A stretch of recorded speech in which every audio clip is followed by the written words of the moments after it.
Jaren Outdoors here, coming at you with another video. And today we are going over Senko fishing and what type of rigs I use and what types of Senkos I use. Also, just a quick update on my rod and reels. I got a couple new rods for Christmas, and whenever you're watching this, Happy New Year. To begin, I got a micro stalker rod, and it's an ultralight rod for trout fishing. It's a 6 foot, and it's just super light action, so I can start using my trout lures more. For my reel from last video, I got a Tourney TS Special rod by Bass Pro, and it's a medium action. And so far, I've been liking it. It's helpful casting it, and it pairs well with this rod with braid. Alright, so first things first, we're going to be going over all the different types of Senkos and colors I have. First, I'm going to start off with this. This technically isn't a Senko, but I use this one for wacky rig, and it has really good action on the fall. It's a green, watermelon green color, and a lighter color for its late fall or early fall and late spring. And then second, I have some Gary Yamamoto 5-inch Senkos. 5 inches is what I usually go with. And then the first thing I'm going to show you guys is a rig I call the 3-inch Senko rig. So what I do is you get a 5-inch Senko and you cut it in half, and you can throw these on drop shots or any other rig you want. You can throw a Ned rig. I usually throw a drop shot, or just cast it out without any weight or anything like a normal Senko. So to rig this one, it's really simple. You just take a hook. This is just a hook I found on the ground, and then just hook it right through the top of it. So when a bass comes up, they'll come up, and it's really hard for them to miss. And I really like using this on when the Senko fishing is really tough, or if you're fishing small ponds where the bass aren't necessarily as big as as some other ponds could be. One second, I'm gonna grab a drop shot rod and show you how to use it on there. Is these Trigger X Senkos. These aren't Yamamoto Senkos, but they're basically the same, and I feel that they have the same action. This is a brand new pack, so let's open it up and get one out of here. The rig is really nice. It's hard to see. This is it's red, watermelon red. It's kind of hard to see, but there's red on one side and then like a black on the other side. I use this early fall and early spring. Red really works, and it's underestimated. Same with pink, but I don't have any pink Senkos. But I really like these type of Senkos because it already gives you the 3-inch mark. It gives you the 3-inch mark right here, and if you just want to use a Ned rig, you can cut off the top right there. I really enjoy trying out different types of Senkos, and they really help me with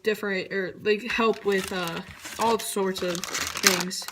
Second, we have my Cabela's watermelon red, and the best color you can get fishing Senko. This one's a little different because it comes to like a point, as if the other one kind of just cuts off flat. These ones basically are Senkos, but they're a little stiffer, which can, on a windy day, I like a stiffer Senko. These ones, Ned rig, the place where you can Texas rig is further up, so you want to use a bigger, larger hook to get that Texas rig to work. And later on, I'll show you the rigging I like to use. Unlike the smaller one, I obviously just had that smaller one laying around. Anyway, I like these ones for if the fishing's really tough, to throw those out because you're almost guaranteed to catch a fish. Also, these ones, I just took them out of the packaging. These ones are like a watermelon, but they have blue flake in them. Also, same company. I got them at Cabela's. And then, lastly, or close to last, one of my favorite rods, or Senko ever, this is a 7-inch Senko. Really like these for larger bass, and also you can customize these a lot more, which I enjoy. Cut off right here from the Ned rig. You can have it wacky rig or Texas rig. So I really enjoy using this, and just like I buy a couple of these larger ones just so I can modify them to try out different lengths and stuff like that. And then, so here's my drop shot rig on a crappy rod, but it's alright, it gets the job done. So I usually leave about a foot in between the hook and the weight, and just the same as like I did on this one, you take it up on the top and hook it right on through. So this is also nice if the water's kind of deep, or sometimes if it's shallow or like 2 feet, the bass are right in the middle. You can use that, and the weight stays down there, and the rig's floating up here. Smooth that out of the way. Secondly, one of my favorite colors I love fishing with. We have my bag with a ton of blue stuff in it. I think we have one more Senko that I enjoy using. Yep. This is one of those red ones, but it has blue specks in it also. And now let's get into some rigging.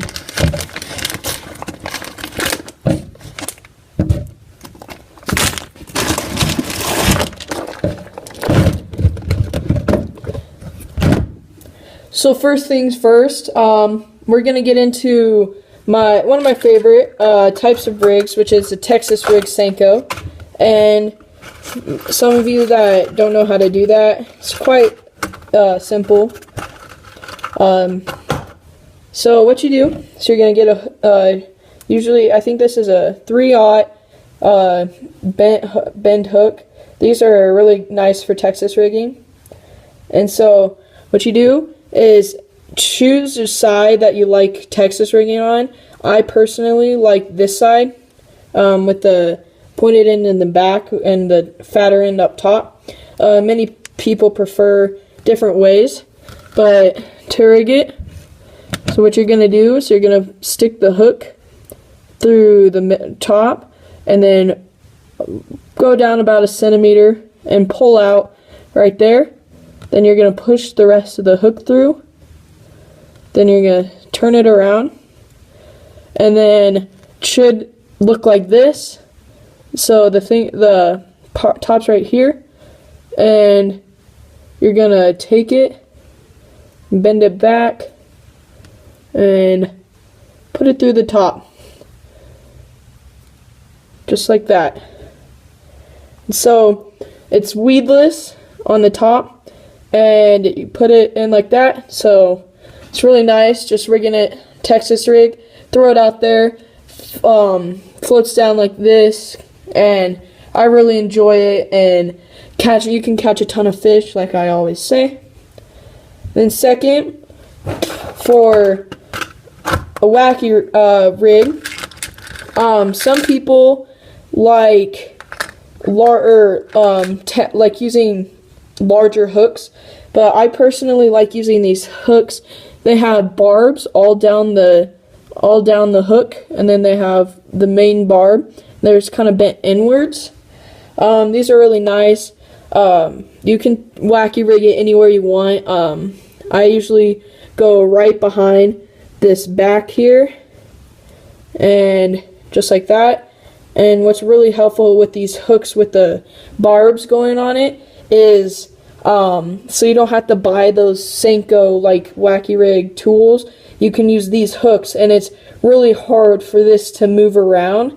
Like really, the barbs catch it, so you don't lose as many as often. I personally just like doing it like that, and then I have the hook kind of exposed a little bit since it stays like on those barbs if you can't see, and that just makes it so you don't lose as many Senkos and you don't have to spend money on those Senko rigging tips. And lastly, for rigging, you can do a Texas rig, Carolina rig. So what you do, you just get these weights, you put it through your line, and then you just tie on your Texas rig Senko. So the weights lay down right on the Senko like that. So if you're fishing deeper water, you can use that, but you don't need to. The Senkos are pretty heavy.